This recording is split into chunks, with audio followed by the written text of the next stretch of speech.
ఈ pain killer కొన్ని countries లో బ్యాన్ అయింది, కొన్ని కంట్రీస్ లో చాలా ఎక్కువ యూజ్ చేస్తారు. అసలు ట్రెమెడాల్ వెనకాల ఉన్న నిజమైన కథ ఏంటో మీకు తెలుసా? ట్రెమెడాల్ ఒక సేఫ్ పెయిన్ కిల్లరా లేకపోతే చాలా డేంజరస్ డ్రగ్? ఇండియాలో ట్రెమెడాల్ ఇంక్రీజ్ 200% కన్నా ఎక్కువ పెరిగింది లాస్ట్ 10 ఏళ్లలో. చాలా వరకు యంగ్ ఏజ్ పిల్లలు, లేబర్స్, వీళ్ళు చాలా ఎక్కువగా వాడుతున్నారు దీన్ని. ట్రెమెడాల్ ఒక సింథటిక్ ఓపియాయిడ్.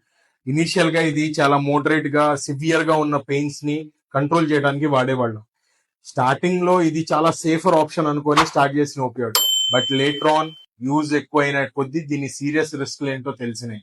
జనరల్ గా అడిక్షన్, ఇది వాడటం ఆపినప్పుడు విడ్రాల్ సింటమ్స్ ఉండటం, లేకపోతే సీజర్స్ ఉండటం, ఇది దీన్ని ఆపినప్పుడు బాగా కనిపించినాయి.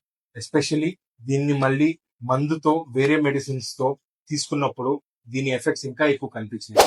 సో చాలా కంట్రీస్ లో ట్రెమెడాల్ ని ఐదర్ రెస్ట్రిక్ట్ అయినా చేశారు, బ్యాన్ చేశారు, లేదా దీని యూసేజ్ మీద చాలా రెగ్యులేటెడ్ కంట్రోల్ ఉంది. బట్ మన ఇండియాలో దీన్ని మనం క్యాండీస్ లాగా వాడుతున్నాం. సో ఇది పెయిన్ రిలీఫ్ ఆప్షనా? మీరు ఏం వేసుకుంటున్నారో తెలిసి వేసుకోండి.